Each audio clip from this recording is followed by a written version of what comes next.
ذوالحجہ یعنی حج والا مہینہ، ذوالحجہ حج والا مہینہ، یہ اتنا مبارک مہینہ ہے میرے بھائیوں اور بزرگوں کہ اللہ رب العزت نے اس مہینے کا تذکرہ اپنے کلام مقدس میں کیا ہے۔ سبحان اللہ، یہ اتنا مبارک مہینہ ہے کہ اللہ تعالیٰ نے اس مہینے کا ذکر اپنے قرآن مقدس میں کیا ہے اور اس کی عظمت و فضیلت کو لوگوں کے سامنے اجاگر کیا ہے۔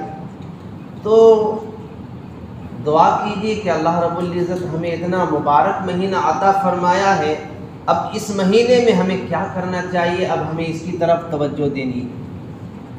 اتنی بابرکت اور عظمت والا مہینہ جب ہمیں اللہ کی طرف سے عطا ہو گیا، مل گیا، اب ہمیں اس کی قدردانی کرنی ہے، چونکہ کوئی دن، کوئی لمحہ، کوئی ساتھ، کوئی مہینہ اللہ کی رحمتوں سے خالی نہیں ہے، لیکن کچھ مہینے، کچھ دن، کچھ ایام، کچھ لمحے ایسے ہیں جن کو اللہ تعالیٰ نے خصوصی رحمتوں کے ساتھ منتخب فرمایا ہے اور اس کا ایک مقام عطا فرمایا ہے، ایک مرتبہ اور رتبہ دیا ہے۔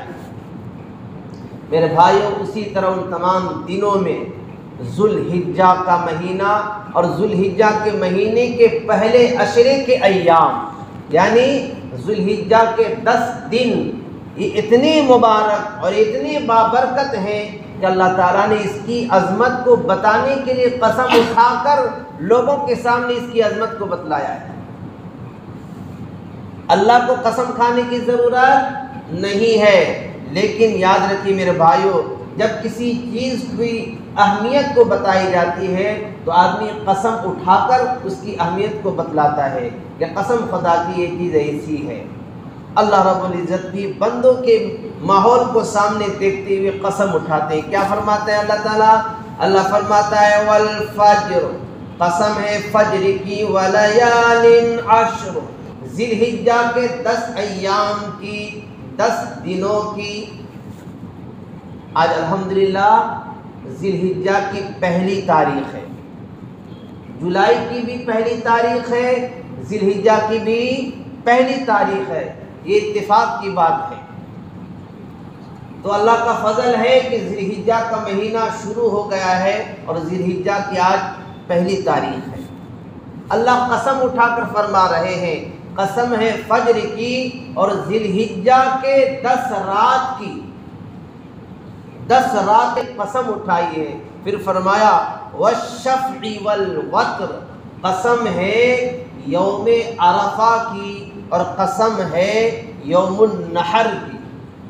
یوم عرفہ ذی الحجہ کی 9 تاریخ کو یوم عرفہ کہا جاتا ہے۔ یوم النحر جس دن ہم لوگ اللہ کی راہ میں جانوروں کو قربان کرتے ہیں، جس کو عید الاضحیٰ کے دن کہتے ہیں، اس دن کی بھی اللہ نے قسم کھائی۔ اللہ اکبر کبیرہ۔ اب یہ قسمیں کھائی جا رہی ہیں، ان قسموں کے مطلب کیا ہیں؟ اللہ کیوں قسم کھا رہے ہیں؟ کہ قسم ہے یوم عرفہ کی، قسم ہے یوم الاضحیٰ کی، قسم ہے ذی الحجہ کے 10 رات اور 10 دنوں کی۔ میرے بھائیوں، حضرت عبداللہ ابن عباس رضی اللہ تعالیٰ عنہ فرماتے ہیں، سرکار مدینہ محمد عربی صلی اللہ علیہ وسلم نے فرمایا کہ ذی الحجہ کے 10 ایام کے مقابلے میں، ذی الحجہ کے 10 ایام کے مقابلے میں، پہلے عشرے کے مقابلے میں کوئی دن بھی اللہ کے نزدیک، کوئی بھی عمل زیادہ محبوب اور پسندیدہ نہیں۔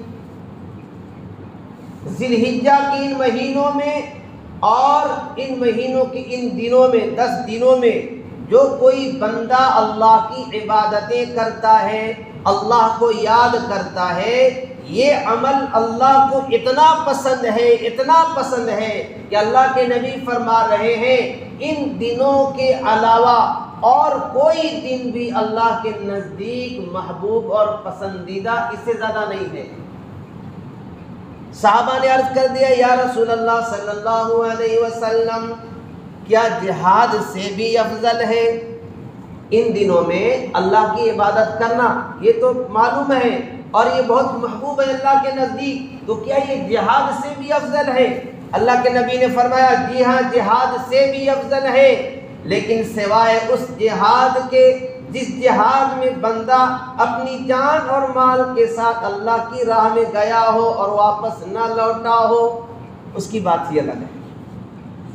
جو اپنی جان اور مال کے ساتھ اللہ کے راستے میں نکلا ہو اور لڑتے لڑتے اللہ کی راہ میں اللہ کے دین کی بلندی کے لیے اعلاء کلمت اللہ کے لیے اپنی جان کو قربان کر دیا ہو، اس کا رتبہ اس کا مقام تو الگ ہے۔ تو خلاصہ کلام یہ ہے کہ اللہ کے نبی اتنی بڑی بشارت دے رہے ہیں کہ ذی الحجہ کے ان 10 دنوں میں کوئی بندہ اللہ کی عبادت کرتا ہے، اللہ اس کی عبادت کو اتنا زیادہ پسند فرماتے ہیں کہ اور کسی دن میں اتنا محبوب عمل اللہ کے نزدیک نہیں ہے۔ اللہ کرے کہ ہمیں ان دنوں کی قدردانی کی توفیق عطا فرمائے، ان مہینوں کی عظمت اور بالخصوص ذی الحجہ کے ان 10 ایام کی عظمت ہم سب کے دلوں میں اللہ تعالیٰ ڈال دے اور ان میں اللہ کی عبادتیں خود کرنے کی اللہ ہم سب کو توفیق عطا فرمائے۔ رسول کریم صلی اللہ علیہ وسلم فرماتے ہیں کوئی دن اللہ کے نزدیک، کوئی دن کسی بھی دن میں بندہ اللہ کی عبادت کرتا ہے اللہ کو اتنا پسند نہیں جتنا ذی الحجہ کے اس مہینے اور اس عشرے میں پسند ہے۔ کیوں؟ یہ روایت ترمذی شریف جو حدیث کی بڑی کتاب ہے، اس کتاب کی ایک حدیث کا ٹکڑا ہے جس کے اندر ذی الحجہ کی یہ عظمت بتائی گئی ہے کہ اللہ کے نزدیک اس مہینے کی عظمت ایسی ہے، اس پہلے عشرے کی عظمت ایسی ہے کہ اللہ کو ان میں عبادتیں بہت زیادہ پسند ہیں۔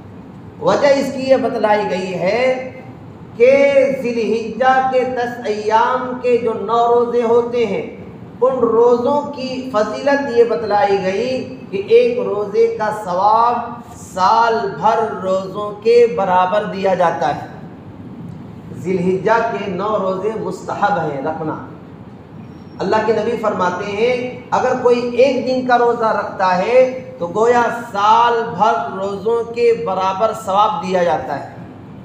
اور اس رات کی فضیلت سنیے، اللہ کے نبی فرماتے ہیں اس رات میں اگر کوئی بندہ نوافل پڑھتا ہے تو اس نوافل پڑھنے کا ثواب شب قدر کی نوافل پڑھنے کے برابر ہے۔ اس رات کی نوافل کا ثواب شب قدر کی نوافل کی عبادتوں کے برابر ہے۔ سبحان اللہ۔ یہ روایت کہاں ہے بھائی؟ یہ روایت ترمذی شریف جو حدیث کی ایک بڑی کتاب ہے، اس کتاب کے اندر یہ حدیث موجود ہے۔ اللہ رب العزت کا کتنا بڑا احسان ہے کہ جس کی تھوڑی سی عظمت اور تھوڑی سی محنت اور مشقت کر کے اگر ہم اللہ کی عبادت کے حضور آ جائیں تو اللہ کی طرف سے اتنے بڑے بڑے انعامات حاصل ہو رہے ہیں۔ اور پھر اتنا ہی نہیں بلکہ اللہ کے نبی نے فرمایا جس طرح پورے سال کی راتوں میں شب قدر کی رات سب سے افضل ہے، ٹھیک اسی طرح پورے سال کے دنوں میں یوم عرفہ کا دن سب سے افضل ہے۔ اللہ اکبر کبیرہ۔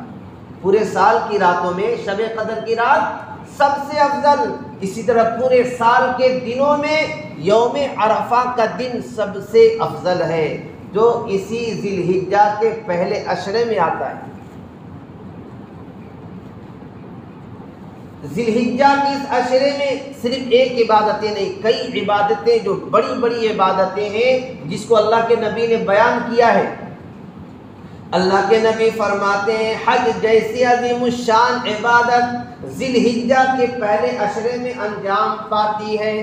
اسی طرح قربانی جو تمام مسلمان اپنے جانوروں کو اللہ کی راہ میں اللہ کی خوشنودی کے لیے قربان کرتے ہیں وہ بھی اسی ذی الحجہ کے پہلے عشرے میں آتا ہے۔ اسی طرح اللہ کے نبی نے فرمایا تمام دنوں میں سب سے جو پہلا دن، جو سب سے افضل دن ہے، یوم عرفہ کا دن ہے، جو اسی ذی الحجہ کے پہلے عشرے میں آتا ہے۔ اسی طرح قربانی کرنے والوں کے لیے حکم کہ اپنے ناخن اور بالوں کو نہ کٹائے، اس عمل کو کرنا اسی عظمت اور فضیلت والے مہینے کے پہلے عشرے میں۔ تو بہت ساری عبادتیں ہیں جس کی وجہ سے ذو الحجہ کا یہ 10 دن نہایت ہی عظمت اور بابرکت کے دن ہیں۔ تو خدا سے دعا کیجیے، اللہ سے دعا کیجیے، اللہ ہمیں اور آپ کو اس مہینے کی قدردانی کی توفیق عطا فرمائے۔